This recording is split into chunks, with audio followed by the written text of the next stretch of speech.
All right, just told it to go live, so we'll see if this actually works. Cool. We'll see what happens. So, all right, so I'm gonna give it a second.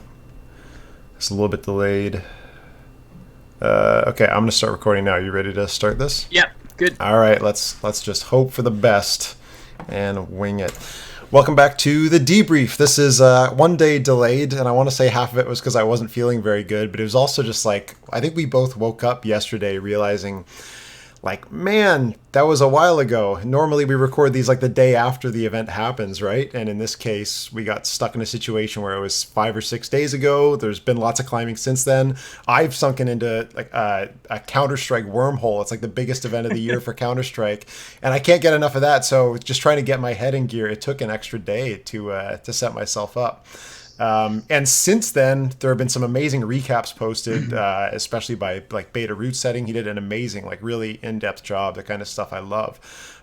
So I don't really know how this one's going to go. I feel like I just kind of want to reflect now that we've had a week to breathe and think about it rather than maybe go through everything. But, these many days removed, John, how have you let it all sit within you? How does it all feel at this point?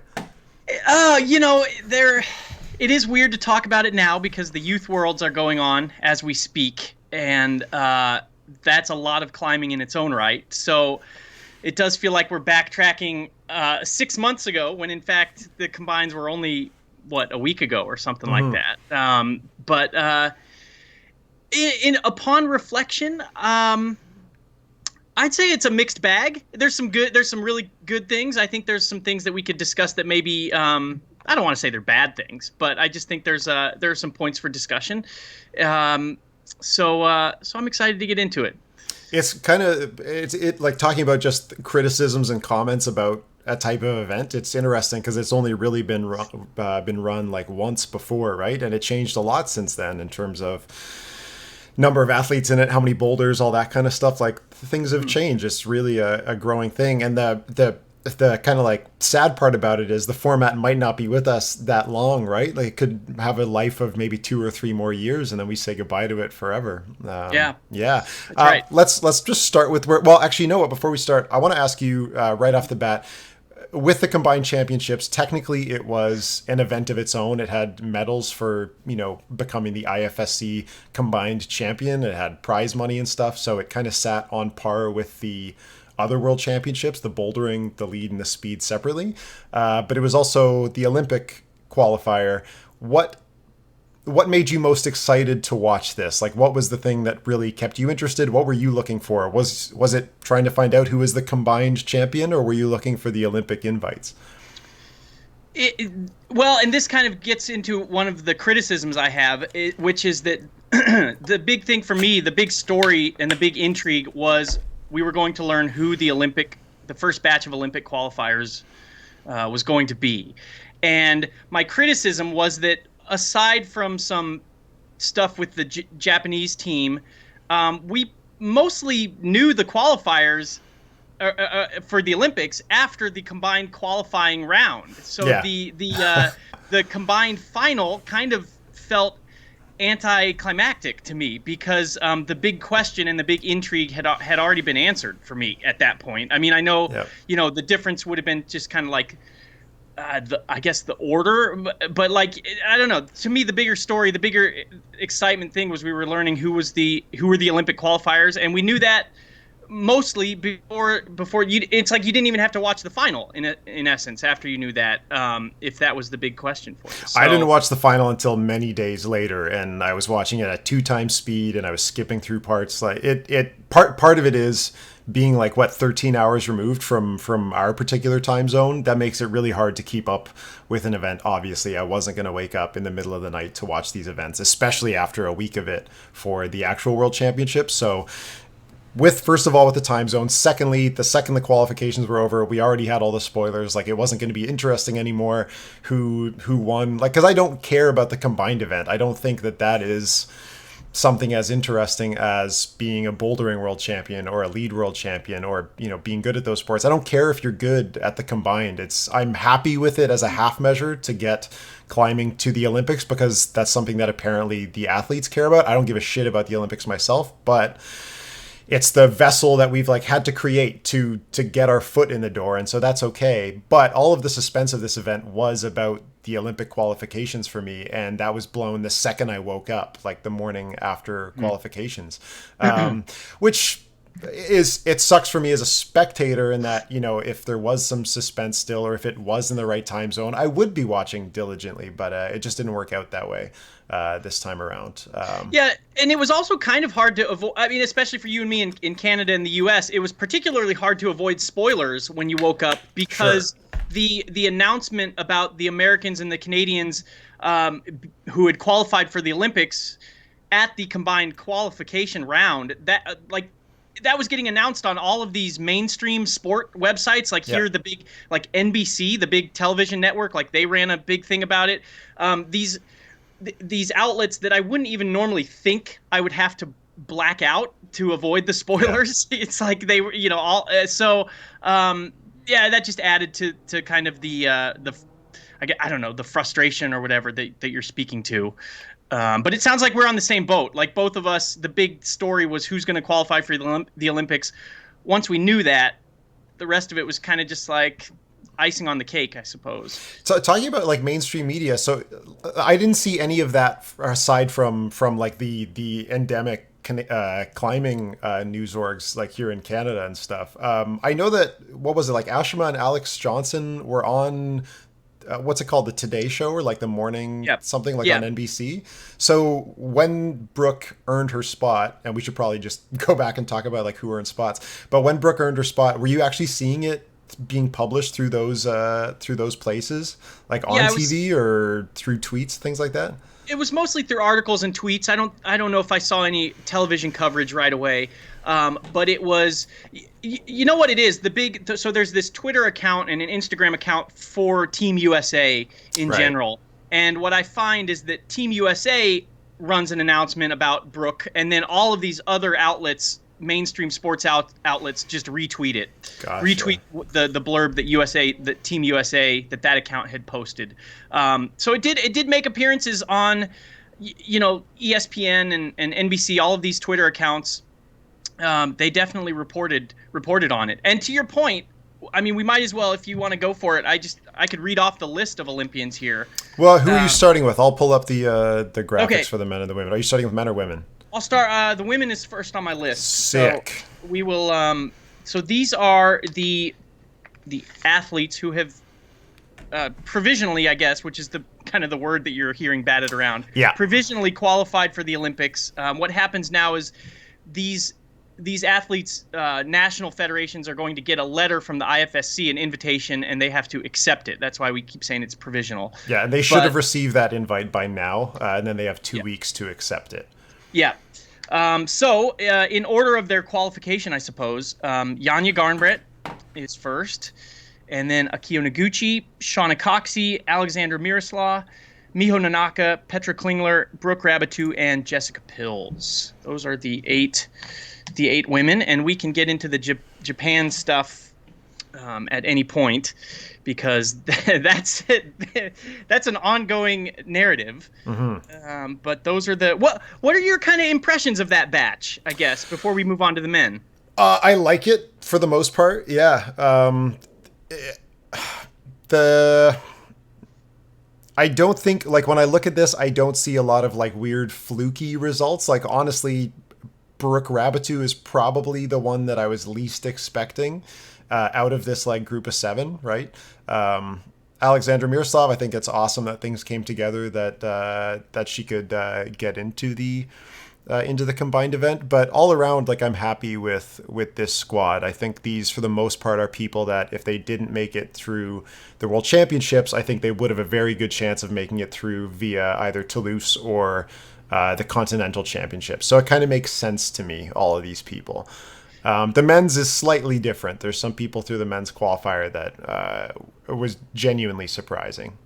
Well, it's interesting to me looking at this list. I think one of the big stories for this World Cup season, even dating back to the bouldering circuit, has been the rise of this new generation, right? These 15-year-olds, these 16-year-olds, Oceana McKenzie's and Cheon So's and Mia Crampel, all these kind of youngsters.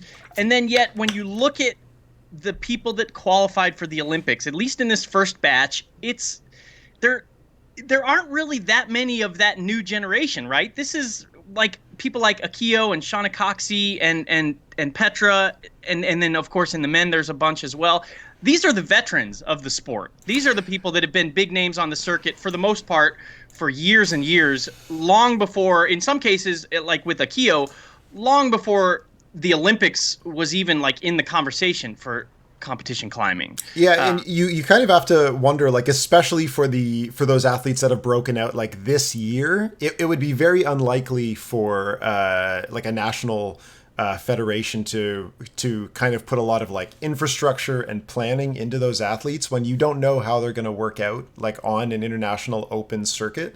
So they may have just come from that disadvantage where you look at an Aimori or Cheon So or Yutong Zhang, all those people, like what it would take a lot of balls to say, okay, you're in your first year of eligibility and we're going to start planning for you for the Olympics right now, right? Yeah. Especially when we hadn't necessarily seen any crazy results outside of the youth stuff. So I think the older athletes probably had a better organization around them, probably had a better idea of what their season was going to look like.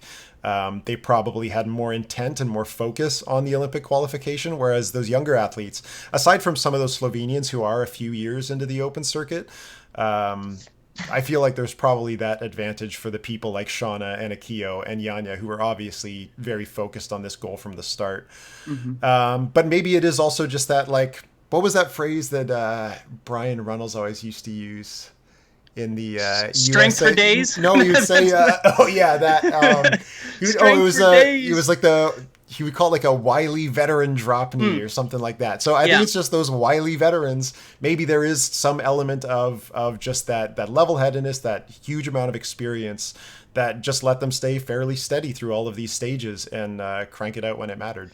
Yeah, and it's going to be interesting to see if this is the case in Toulouse, or if maybe like the Worlds were the veterans qualifying, and maybe Toulouse will see like most of the qualifiers will be the newbies. Who knows? That's kind of part of the intrigue for me with the next qualification round. Mm-hmm. But the men, real fast, we can go through the men, and then we can talk. Hit it. In order from first to last: Tomoa Narasaki, Jakob Schubert, Rishat Kaibulian, Kai Harada, Mikhail Mawem, Alex Magos, Ludovico Fasali, and Sean McCall. Those are the 8.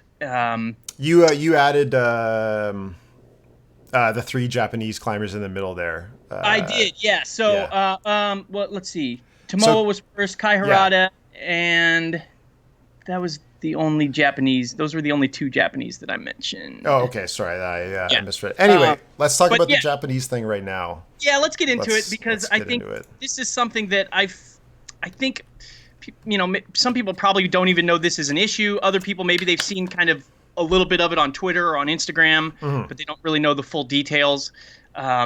I don't know. Where do we even begin? All right, let's start. Let's definitely break it down into like discrete sections, because I think that gets a little bit lost because a few of them overlap. So first one is every country is limited to 2 athletes per country per gender, right? So at the most, yes. So we always knew Japan at most would only be allowed to take 2 athletes to the Olympics. They are guaranteed a host spot. So out of the 20 men or the 20 women, one of those spots is reserved for Japan in the off chance that they don't qualify them through the World Championships or whatever. So it's basically a stopgap to guarantee that Japan has at least 1 athlete. What I think I wasn't aware of or didn't expect was that Japan might say, even if we technically earn 2 spots through the other events, we are not going to award one of those because we have this host country place guaranteed to us. I never thought in my head that they would hold a separate qualification event. We always just assumed that Japan will have their athletes qualified so early, it'll be over, right? Because they're the best in the world.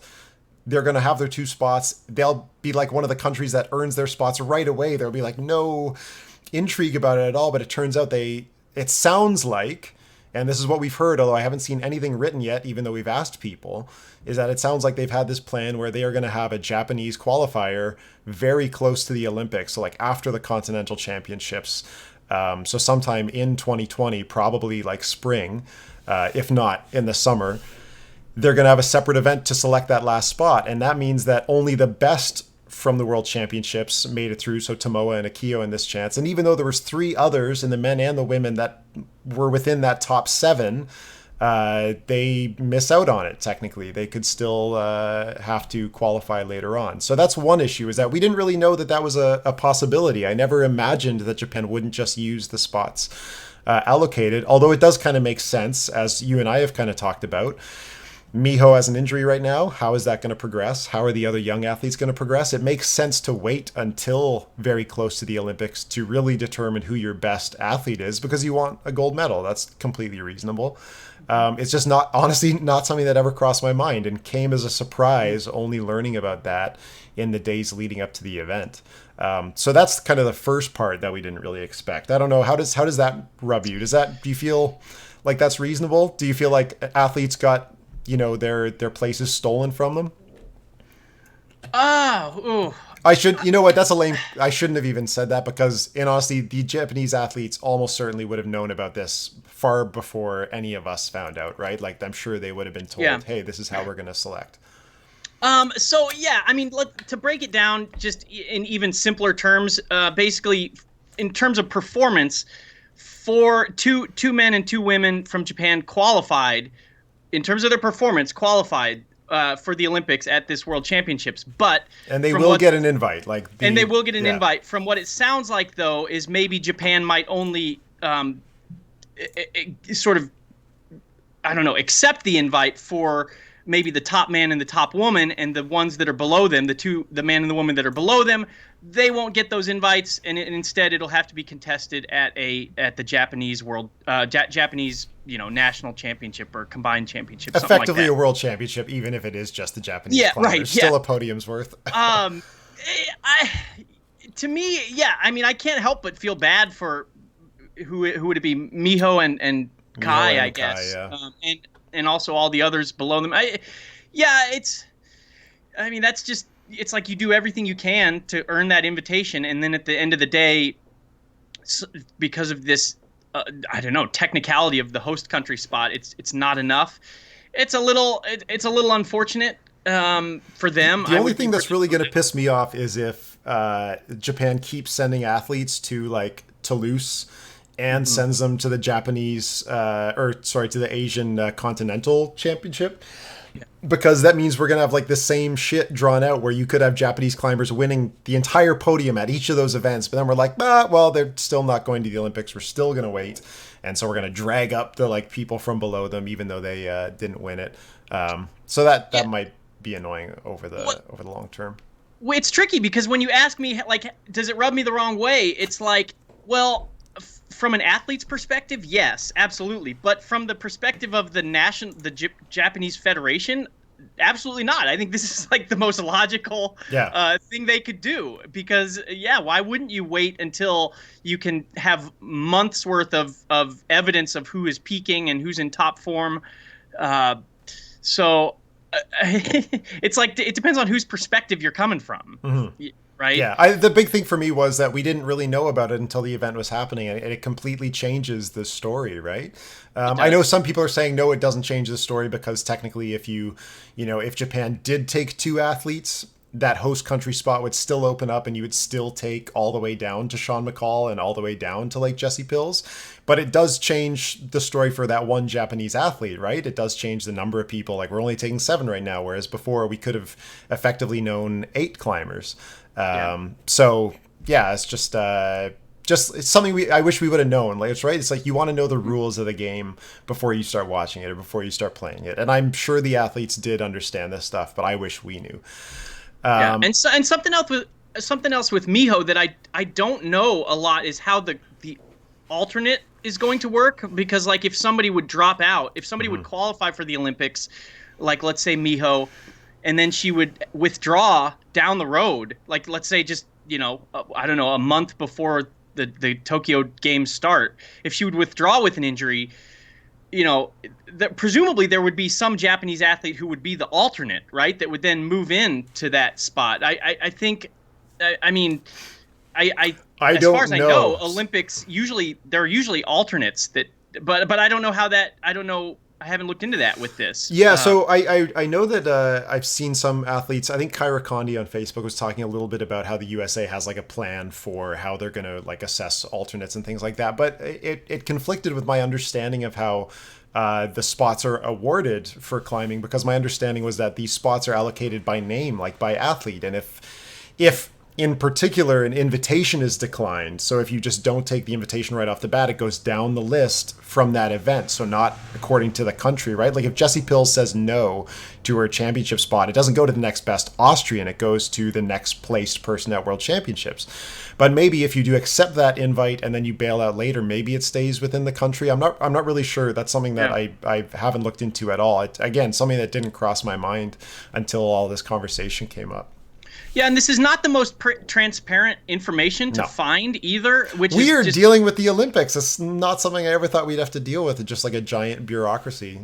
Yeah, and I think a lot of people that are deep in this don't know either. They're not getting clear answers either, which just makes it even harder to kind of figure out what's going on. The thing that I always think about this is, if we don't know and if we're confused about it, then the people that are removed from this insider sphere, just kind of like the casual competition fan, like they're probably they're way out of it. Yeah. And the only difference between us and a regular spectator is that like you and I are people that we send an email to people. We're like, hey, you do this job, you know how this stuff works. Can you give us an answer, please? And then we try and communicate that.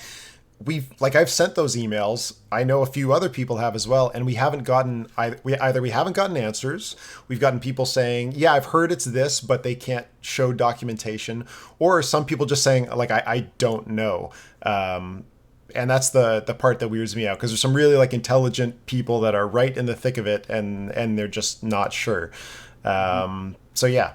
All complicated by the fact that the youth worlds are going on right now. So everybody's so busy, like nobody wants to answer an email, man. Yeah, it's just it's a mess, and I would imagine, because there's that 2-week window where these federations have to accept the invites. I would imagine any day now we're going to get some concrete answers about what's going on, because right now it seems like the Japanese national championship thing, that it's like that's still. I haven't seen it confirmed yet. So it's still kind of a rumor as far as I know. So I don't know. Yeah. The second issue, though, in terms of qualifications, was that this rumor started going around that at the World Championships, so first of all, we acknowledge that each country can have at most 2 athletes per sex going, or per gender going to the Olympics, right? So we know that cap exists.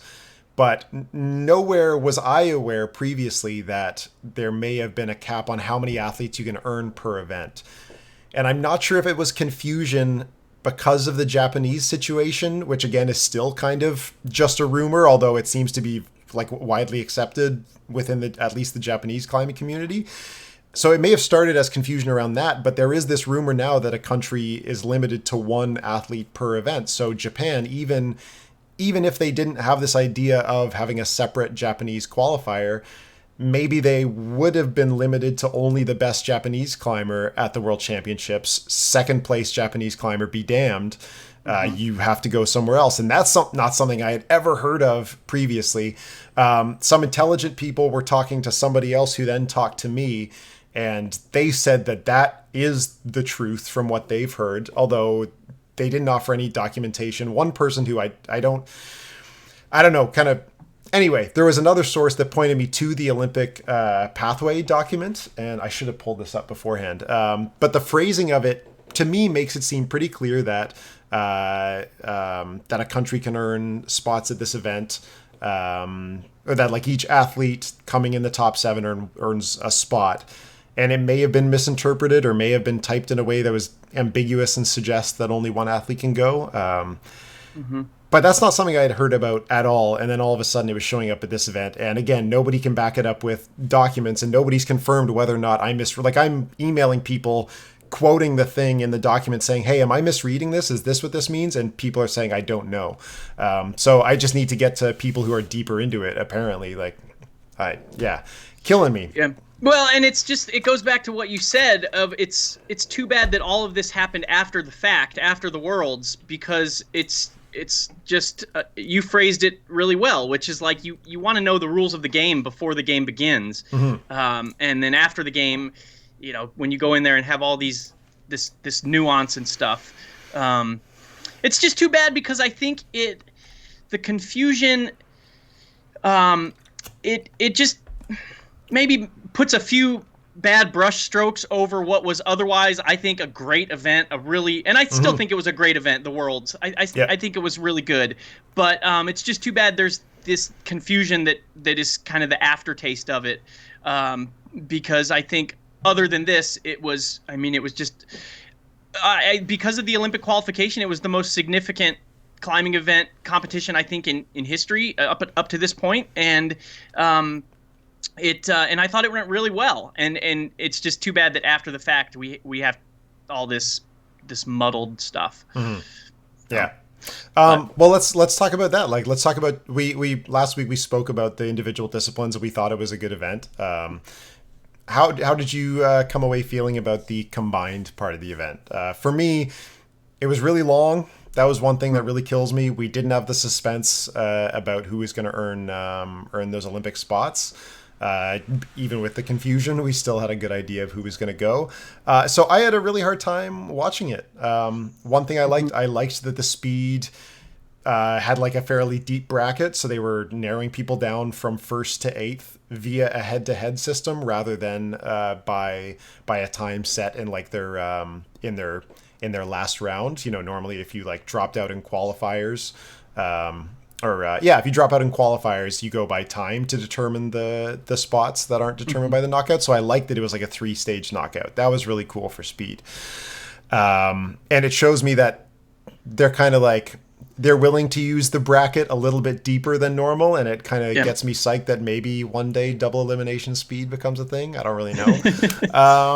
Bouldering, man, I was just tired of bouldering. I was tired of lead and bouldering, just having to watch attempts and stuff again. It was hard to watch. I really enjoyed the boulders. For women, there were a couple boulders there where there's some really good fight. I think Aimori kind of emerged as a bit of a superstar. People getting to see her like tear it up in bouldering and then in lead especially. Yeah. And then lead was a good time. The one thing that was just sad was Alexandra Miroslav. Like, that was just a bummer. Like, it sucks when you're, 2 draws up, 3 draws up, and you just got to take. Yeah. So that's she was asking the belayer to take up the. She just knew. Yeah, that sucks, man. It's like, oh yeah, that's. Let's just hope to God that's not at the Olympics, man, because that would. Yeah, suck. but like the situation's bad but like good awareness of her to ask to take up that slack. I mean, if you know, like, that was smart, because it would have been presumably a really, quite a whipper. I don't know. I don't know. It just sucks, man.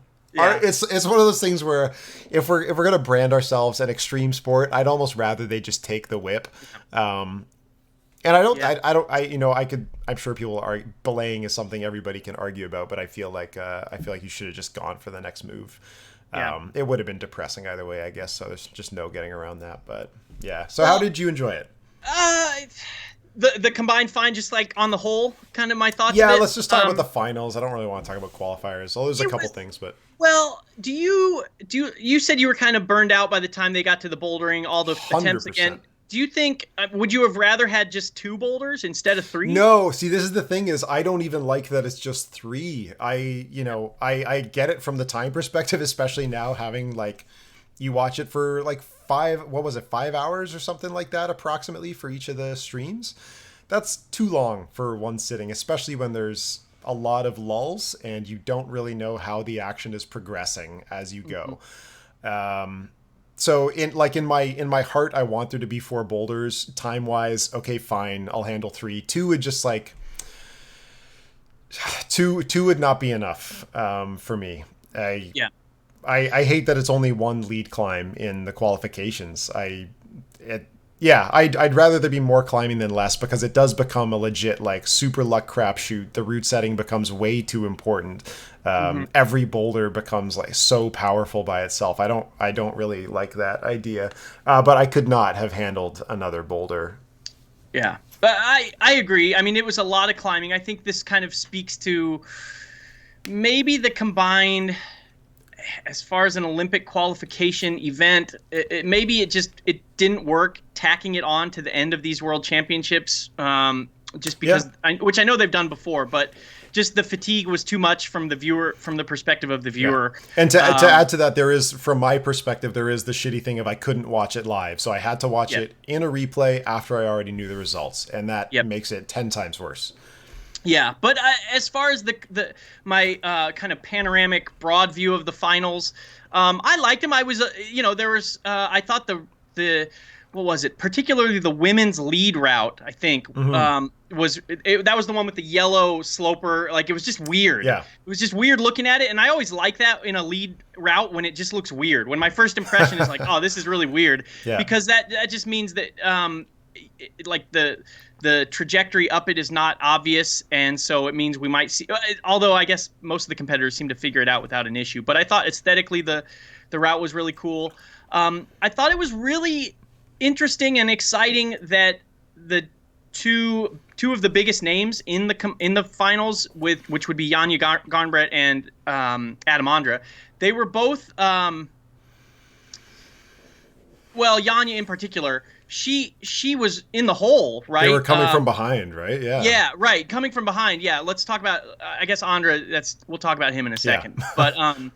But Janja, yeah, it was. I mean, she's not a speed specialist at all, and so she emerges from the speed round, kind of close to the end. So she finds herself having to really come from behind to win it, which is intriguing because that's not a position that we see Janja ever, really, or very rarely. And being Janja, she was able to do it. But I think that made her victory more exciting. And I think what we are seeing is, I think we are seeing kind of the formula being made for the ideal combined athlete, right? And I think what that ideal athlete for the combined discipline is it's, and I know that there are outliers, there are like speed specialists like Mikkel Mawem and stuff that get in there. But I think for the most part, the ideal athlete is somebody that maybe they don't win speed, but they can hold their own in speed. Right? Just consistently put down good times, right? Like decent times. Yeah, well, like they finish, even Tomoa would be an outlier because he does really well in speed. Yeah. But like somebody that they finish speed, they're not in the last couple, they're just like in the middle. And then they are specialists when it comes to like bouldering and lead. I think that's kind of emerging as the prototype for what you want to be to succeed on the combined level for the most part. Because if you look at the people that did it, it's kind of like that's what they did. They were just in the middle of the pack in speed, and then they were able to crush on the boulders and crush on the lead. I gotta say, Shauna Coxey coming out second place out of speed in finals. That was like, I was like, oh shit, this is a really big deal, just because I wouldn't have expected it. And when you look at the field, you instantly say like, okay, there really is only a favorite for first. After that, the other 7 of you, on a good day, you could all come second. But having it be somebody that was, I don't know, again, like Shauna, I had my doubts about World Championships for her in general, just because she was gone for a lot of the season, and we knew it was because she was trying to get stronger while being cautious about injuries, and so I was fairly cautious and skeptical. Man, what a great event for her! That worked out awesome. Yeah, she's all of a sudden become arguably like a favorite to possibly win the Olympics, because I wouldn't put it past her. Yeah, I mean, on any given day. I don't know if I'd call. She's still not my favorite, but after seeing an event like this, it does put her up in the list. Whereas before, I would have had it. I would have. I think I would have had Janja as a prohibitive favorite. Ask me a month ago, I probably would have had like Chai So as in there too, for good reasons or for bad. But I feel like I'm deepening my pool of like, oh, all these people really do have a chance, especially seeing how inconsistent speed results are and how big of an effect that can have on your score. And that's kind of like we knew this is how it would go in terms of speed having a really big effect on how well you do in the event. But it's hard knowing how, everybody has bad days, everybody has bad runs, and they kind of happen more often than not, and that stinks. Like just those little slips really affecting people on this list. But yeah, and what we're finding is if you are in the last, if you're last in speed or maybe second to last, that's a hard hole to get out. You gotta own the rest of it, man. You really do, because even if you finish first in the bouldering, it's like you're still, that last place in speed just really it impacts you and that's pertinent for a lot of these names, because a lot of them, like we said, are not speed specialists. So they struggle. I don't know how to say this. They struggle not to be last, right, in speed in a lot of cases. So, yeah. I'm just trying to see who last in speed. For the men or the... No, I was just kind of looking through. Anyway, talking about last in speed, just looking through Migos's results. Pretty rough. It was too bad seeing Alex, who came out of qualifiers in such an amazing place, then succumbed to injury, although he already knew he had kind of locked in his Olympic spot. But it put a damper on the event, and it sucked losing Andra in qualies and then Migos in finals. That was not super fun. I wanted to see him be an excellent competitor. Yeah, let's talk about each of these separately, because let's talk about Migos first. It's so unfortunate. I have not heard any updates about how bad or not bad the injury is. I think it was hard to tell in the moment, and I think Charlie Bosco mentioned this, because it's like he jumps off and he chooses not to complete the boulder. He just he pulls out of the whole event, and on the surface that would indicate that the injury is probably really bad.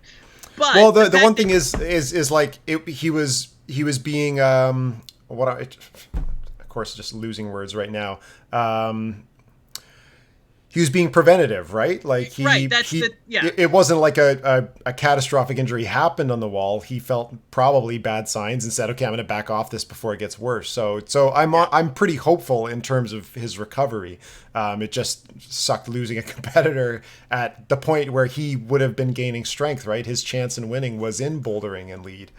Yeah, and he had already qualified for the Olympics. So, and this goes back to what we were saying about how that, at least to us and maybe to him, I don't know, I can't speak for him, but like it's like that goal had already been accomplished. So it's like, okay, I'll pull out of the World Championships because I know that I'm already locked into the Olympics, and save the injury from being more catastrophic. But that was a huge loss for the rest of the event, especially with not only with the bouldering, but then the lead, which is kind of like you think of that as being kind of his bread and butter, is the lead climbing, and to have him not there, that was just a major hit. Yeah, and of course, might as well talk about Andra too, and it all coming down to, well, Andra, I guess it had multiple failure points for him, unfortunately. He always gets introduced as probably the greatest all-around climber of all time, right? Yeah. And then you get these competition events where you're like, really?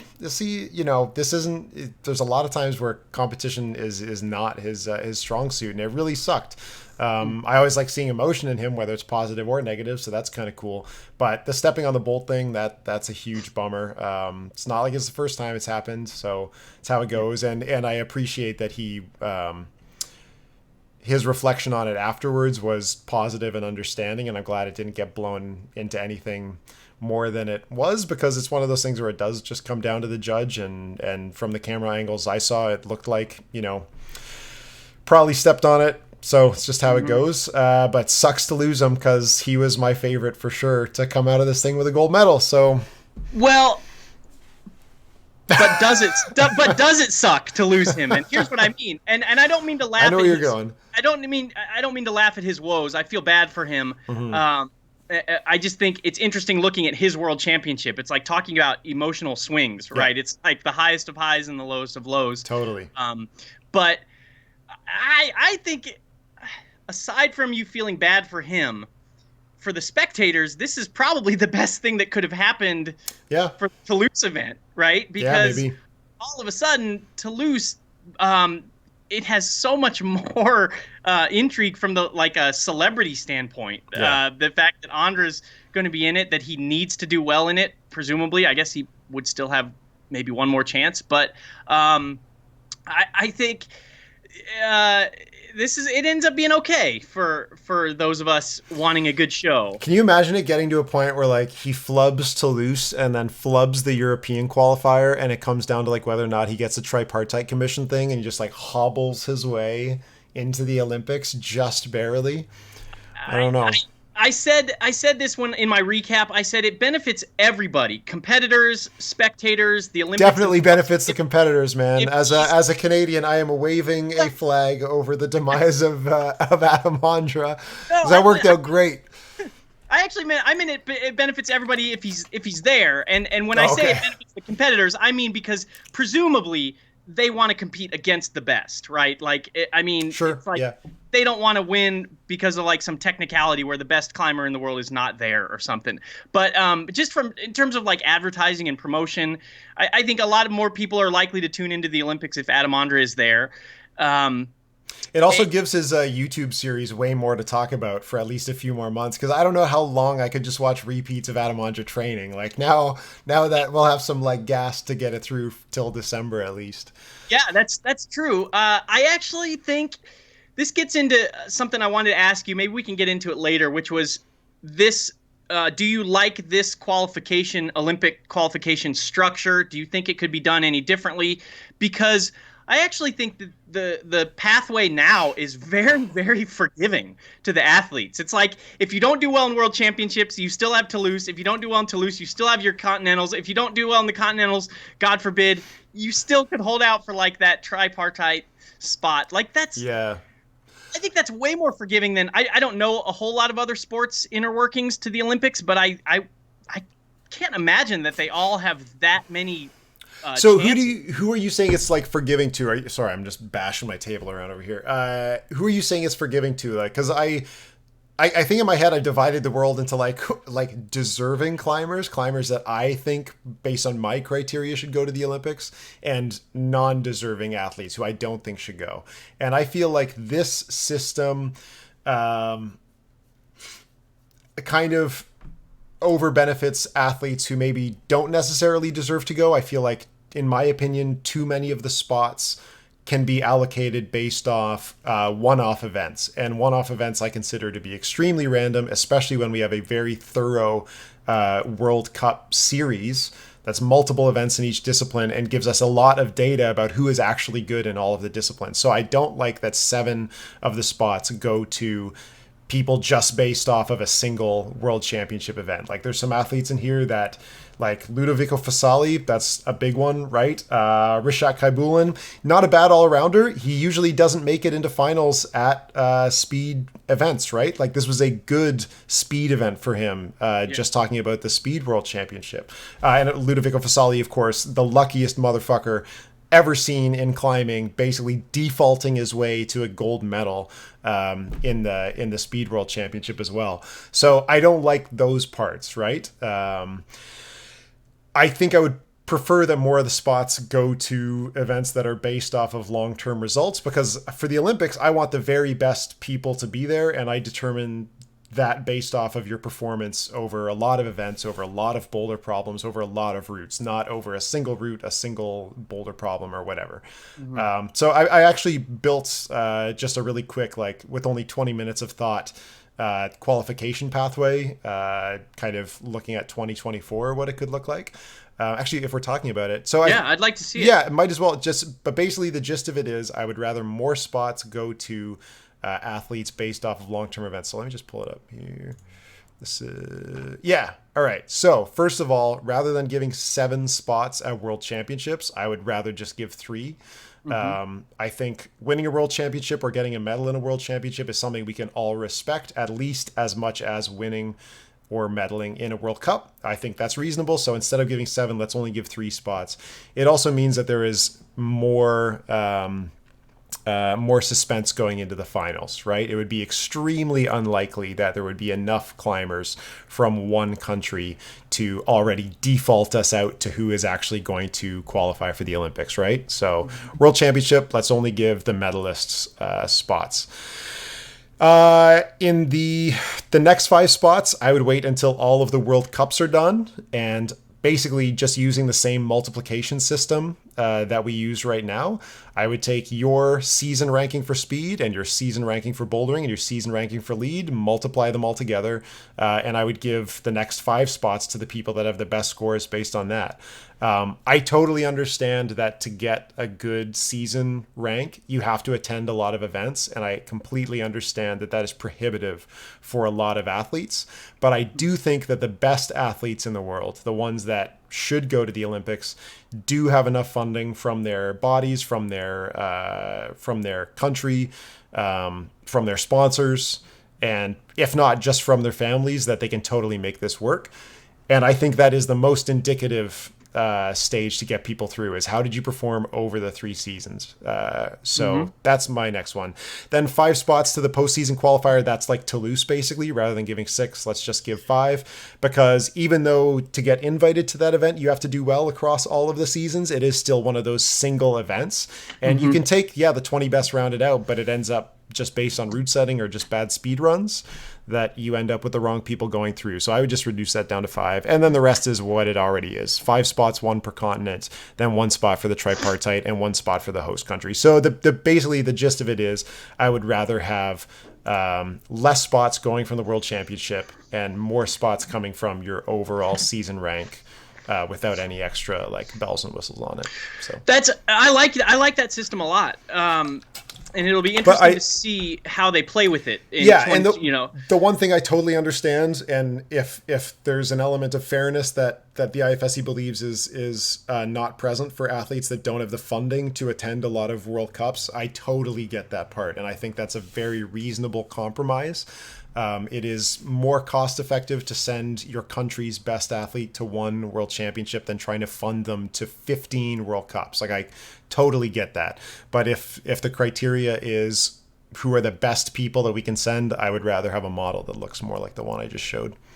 Well, and that's something that somebody posted on my article when I did the recap of the Worlds and talked about some of this stuff with Japan and the host country and all that stuff. They said, why don't you just have every country get to choose, every national federation get to choose its athletes, essentially. In other words, and I don't know how that would work. Maybe at the end of let's assume we have 20 athletes. Like, which countries are you choosing? Well, that would be open for discussion. I suppose a logical way to do it would say, let's look at the 20 or the 10 or whatever top countries after the World Cup circuit or something like that, right? And just like, okay, Slovenia finishes the World Cup circuit as a national team in first place, so they get to choose whatever, 2 men and 2 women. Japan, the team below them, they get to choose 2 men and 2 women. That'd be a way to do it. But then I think my response to that, the reason I don't like that is because I don't want to get into this trend of having the national federations choosing the athletes. I want the athletes to qualify for the Olympics based on their own personal performance. Even the host country spot, I'm not thrilled about that. I don't mean just Japan specifically this time. I just mean in general, because it kind of comes across to me as like a freebie. It's like they didn't. This person didn't actually personally qualify, which I think goes against kind of the spirit of the Olympics. Now, that being said, I know why they do it. I know why they give these host country spots. So I'm not saying that they should necessarily do away with it. I don't know. I don't like the idea of national federations getting to choose somebody and have it based on that rather than the performance of an athlete. So I can totally understand that. Yeah, I think we both agree that since it is basically an exhibition event at the Olympics, I'm totally fine with it having at least a single Japanese climber in this case.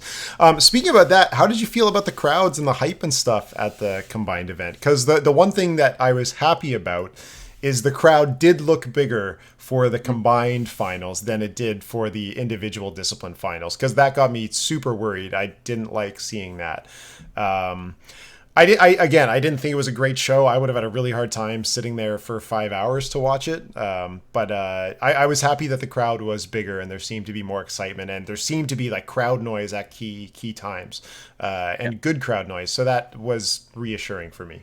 Yeah, I thought the crowd was better than it had been for the other parts of the World Championship. The thing that comes to mind in particular is I'm thinking of the men's number 2 boulder, which was Tomoa was the only one I think who stuck it, who topped it, and it was a wild top where he kind of lunged to this like double Gaston or something like that, and he did his feet kind of helicoptered, and he managed to stick it, and the crowd just went wild. Audibly, you could hear the crowd just roaring, which was great. That's what you want. You want the crowd just having sort of epic cheers at these big high points.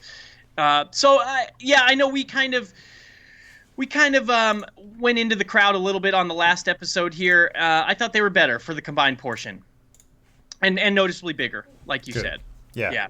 I didn't have any problems with the crowd, and I think it's I got no problems with the crowd. I got no problems with the crowd. They can stick around for like. I thought it was a good indication. If the Olympics.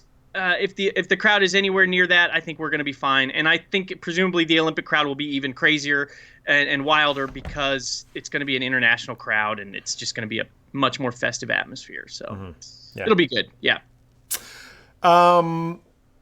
How has the vibe been down in the States with Brooke getting to the Olympics? What's the conversation like? Like, obviously, it's like, yay, we have an athlete going to the Olympics. I'm sure that's present everywhere.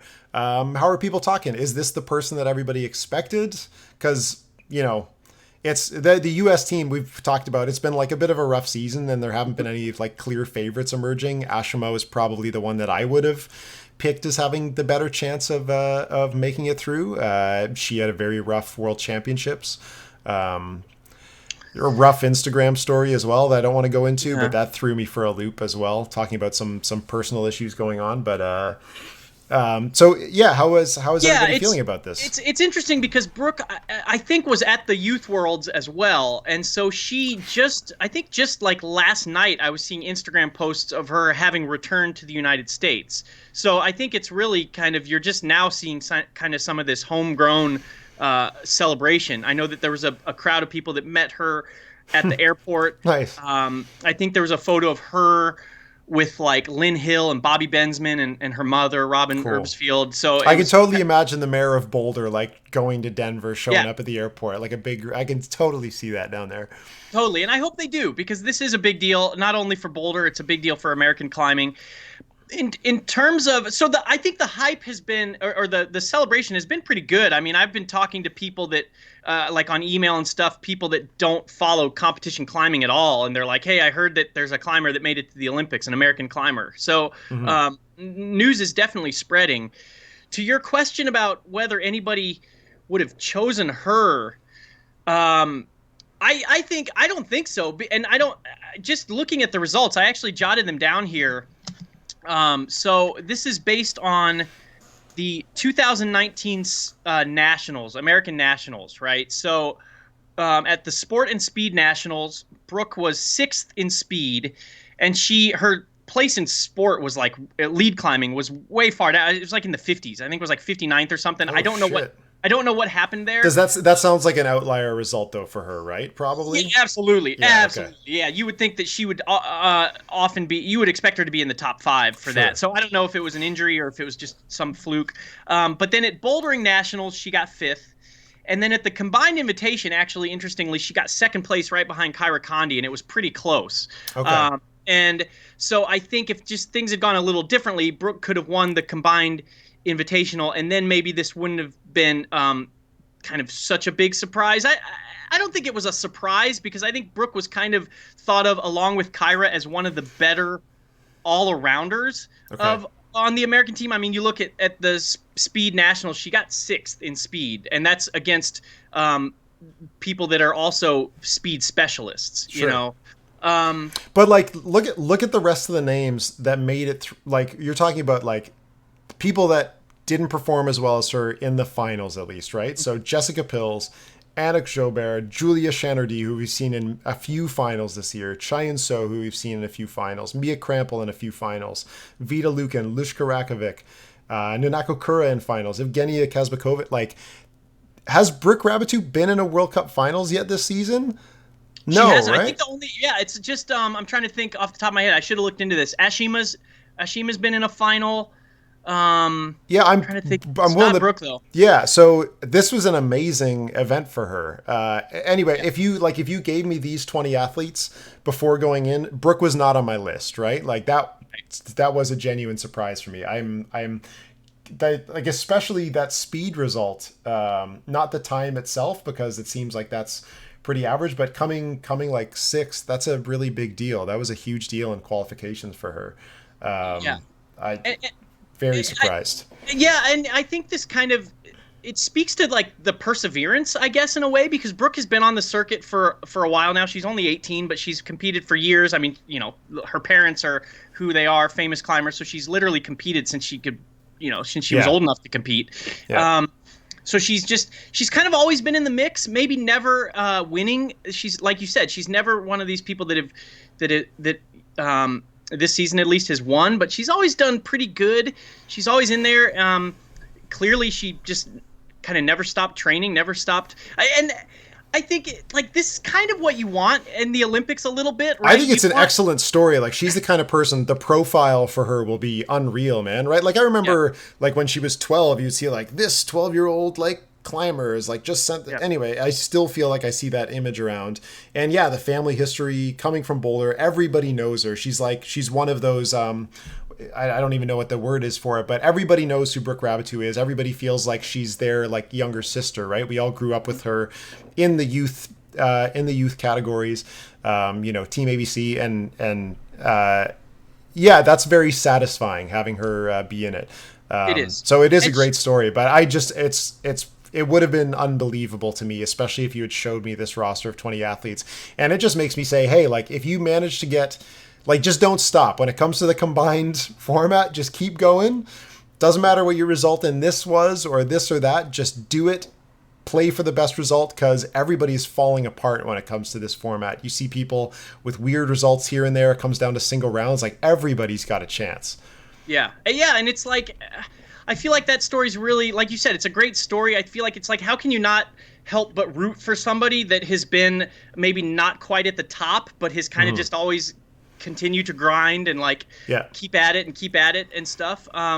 So it was cool. And it brings up an interesting conversation too, that I was texting with somebody now about, like, is her family, is this like the most I don't know what you'd call it, not prestigious, but like decorated climbing family? like family in climbing, because we've certainly seen other people that have competed on World Cup circuits, and then they've had children that have competed, but I mean, now to have an Olympian, that's a very select group. To have World Cup competitor parents who have World Cup competitor children who also now have that Olympic slot. That puts her in at the top of the list, I would think, for families. Yeah, I don't know if so. Again, my issue is that the results online are only available to I think 91. So the first couple years of the UIA World Cups don't exist. Do you know if Didier, if he's ever won a World Cup or a World?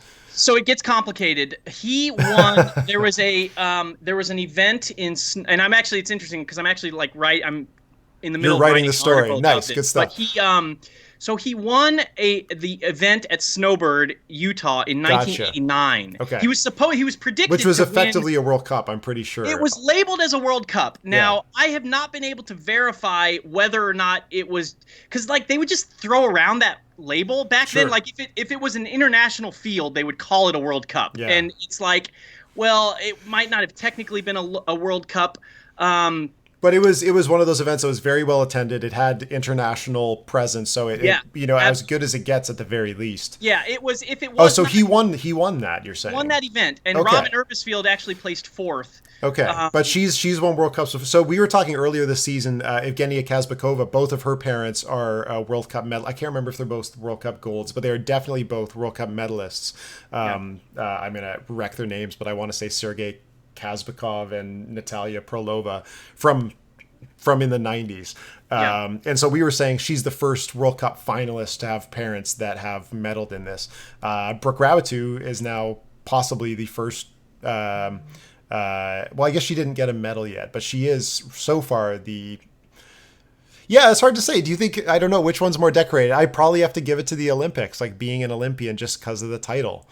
Yeah, it's tricky. It's and this If like if if like Evgenia earns a slot, which she certainly still could, then then that would be a really fun story.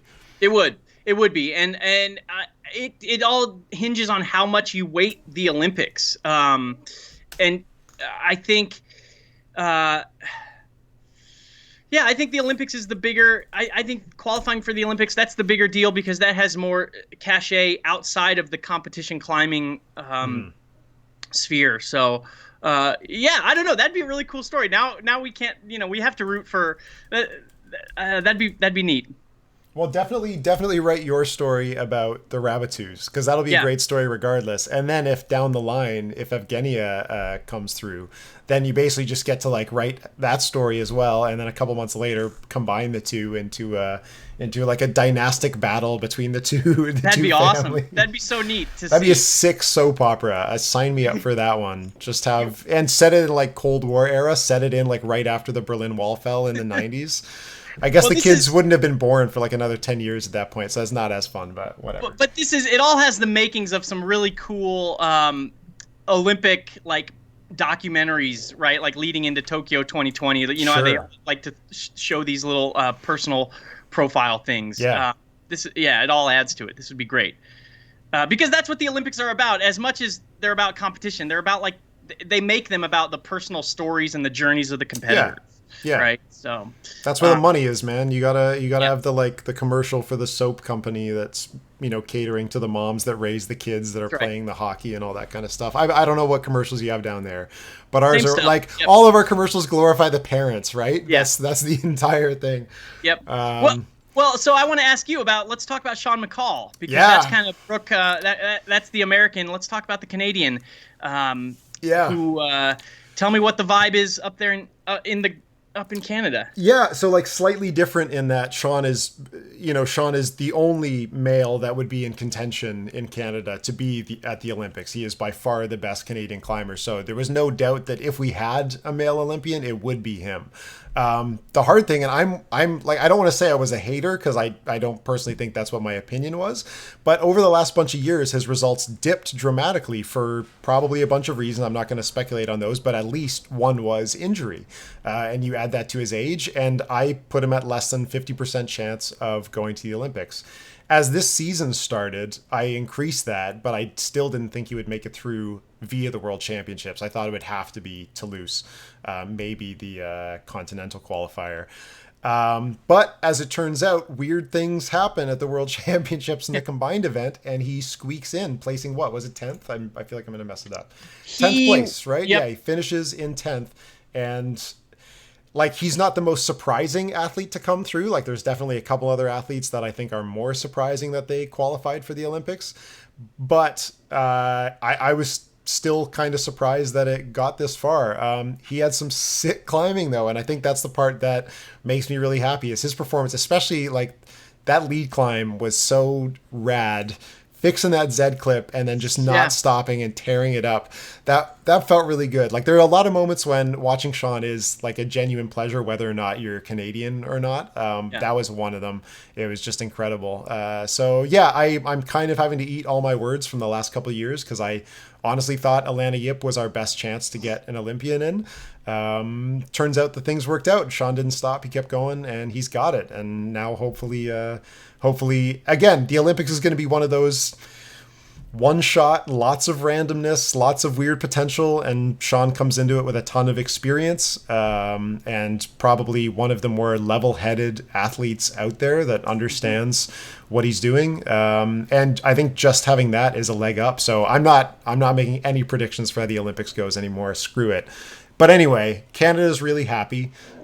People are very excited. I'm curious to see if Alana Yip goes through because then the story, it's a fascinating story that somebody should tell. I have trouble being interested in coaches and coaching, but the story of a particular coach in Canada, Andrew Wilson, will become a fascinating, incredible profile if Alana Yip goes through as well. There's like a hilarious picture from, I guess, in the early 90s of little Sean and little Alana, both basically family friends, crawling on top of this guy who ended up being their climbing coach and is now the head coach of Team Canada.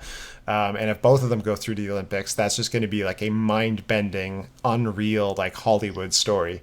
That's great. Well, I will wonder, do you know, I'm wondering who is more of the veteran, Sean or Akio?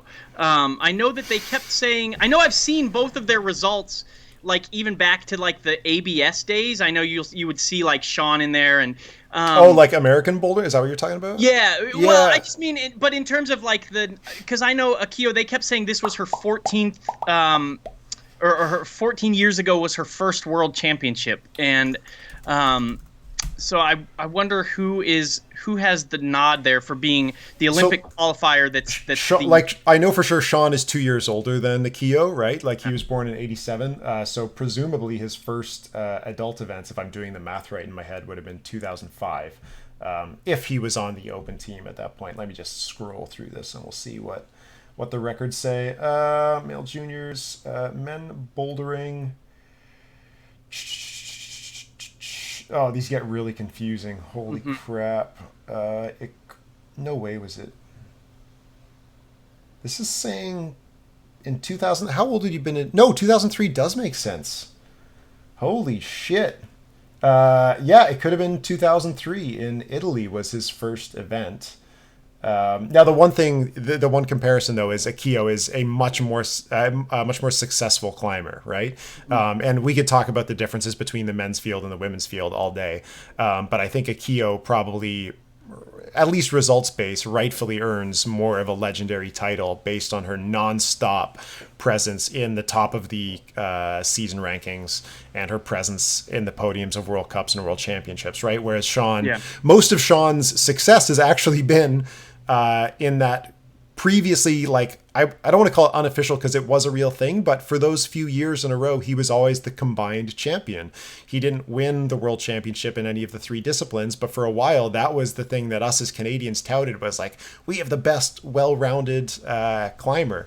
And it was there was much less of a spotlight on that as like a discipline at that point, but that was our pride, right? Because I think he's only won, I can't even remember how many World Cups he's won, but he's only got a few medals, whereas Akio has like a dump truck full of medals.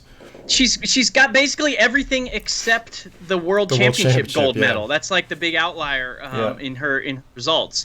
But well, it was just interesting. I was just curious between the two of them who kind of gets the status as the I don't know what the phrase would be, the most veteran of the Olympic qualifiers. I think Sean will almost certainly be the oldest. I should double check a couple athletes because it gets hard to tell how old they are, but I'm pretty sure Sean will be the oldest athlete at the Olympics in this case. Yeah. Well, I'm trying to think who could qualify still that would be older than him or more veteran than him. Can you think of maybe like Romain Desgrange, maybe, if Romain would qualify? if Romain qualifies, Romain is older. I do doubt it. I don't know. This hasn't been a good season for him in the first place. I mean, I use the same excuse of his age as a reason to doubt Sean as well.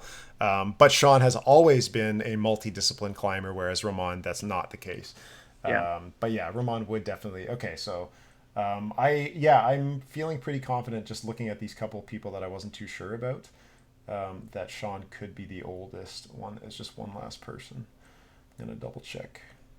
So that could be a story in its own. Like he'll probably be an outlier for sure by a chunk of years, especially on the men's side. And that's what I think that plays into. But not by too much, because I guess Jakob Schubert's only like 3 or 4 years younger than him. So the late '80s, early '90s thing will be well represented. It's interesting though. This speaks to that conversation you and I were having a couple episodes ago about like how do we define greatness, and I think one of the things that you have to look into is somebody is able to they get on top, they're able to do well, but then they're also able to do well when there's like the generational shift, right? Mm-hmm. And case in point, somebody like Sean, or maybe more so Akio, who it's like she does well when she is the young climber, but then when she becomes the older climber on the circuit, she still does well. When there's this turnover and there's these people like Cheon So and Yeah. Oceana McKenzie, it's like Akio, she's able to kind of evolve and stay on top as the generations change.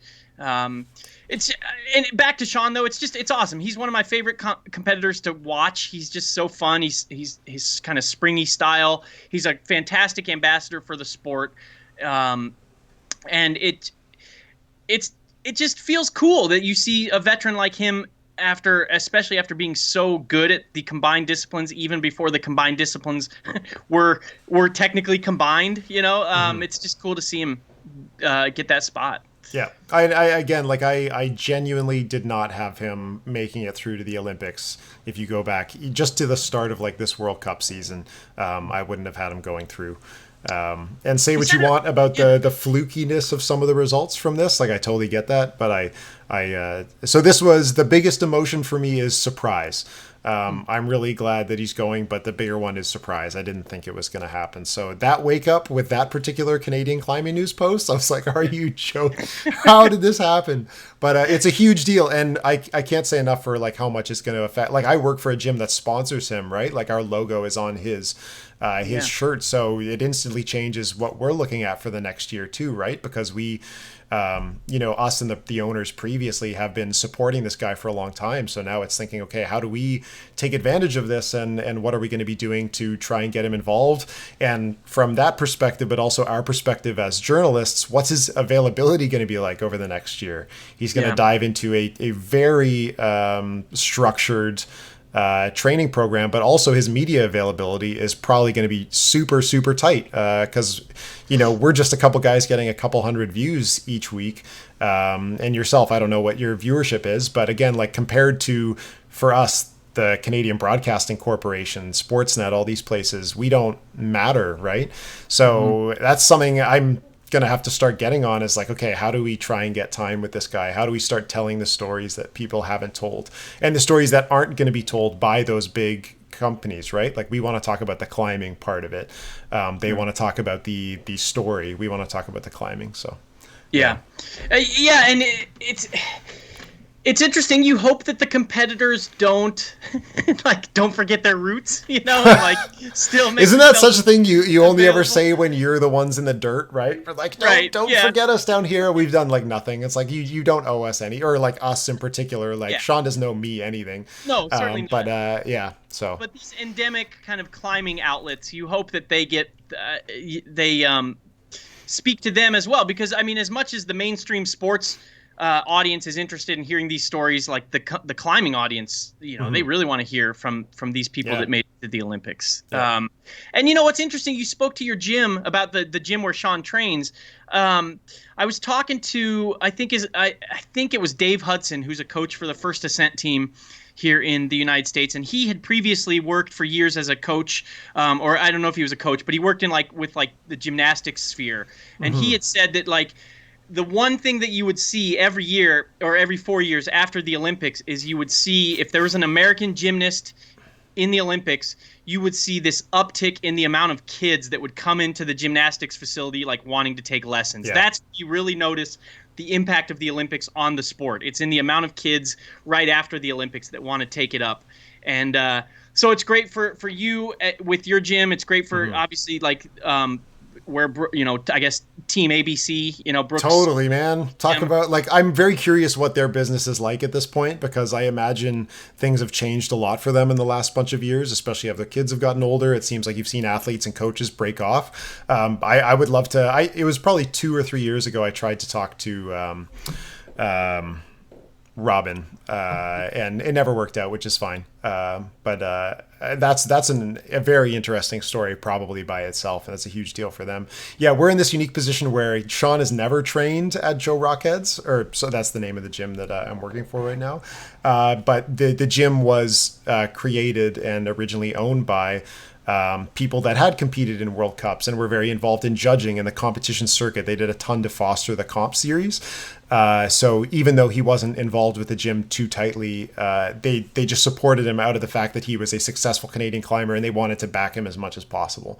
That's cool. So for us, even though we can't claim like it's his home, I'm still going to try and use it as a way to like double our membership prices or something like that. Yeah, well, I hope it'd be cool if he could go in and do like just a little chat or an autograph signing or something. Yeah, totally. I'm sure we can work out something like that. Yeah, that'd be awesome. It's going to be rebranded as Sean McCall's Joe Rockheads. Snag an interview with him there while he's there climbing. I'll see what I can do. Autographs. Get the microphone out and Sean, while I have you here. Exactly. Well, let's end it on that, because I gotta go and meet some people for climbing. I've actually got the week off, so I can just dick around this week. And today is the one day in between 2 stages of the Counter-Strike major, so I'm trying to be a human being. And then tomorrow I go back to watching 12 hours straight of video games for 5 days. Get your vitamin D, get your sunlight while you can. I gotta get the circulation going. So anyway, thanks, John, for another great weekend. I'm really glad that this part of the season is done. We can go back to some pure World Cups where we just focus on one discipline at a time, no weird combined shit. So the next one is at the end of September in Cranj, if I have the schedule right. That's right. We talked about maybe doing one of these for Adidas Rockstars. I don't know if that's something that interests you. Maybe we'll do one, maybe we won't. We'll talk about it after. People could let us know in the comments if you'd want us to do that. If you'd want us to do a debrief for the Rockstars. Yeah. If one person says yes or no, that's all it's going to take to change my mind. So pipe in. Be the person that says no. Save me the early wake up on a Monday. But anyway, we'll see you guys in a few weeks regardless. Thanks for watching, and we'll leave it at that. Like, comment, subscribe. See you later. Thanks, John.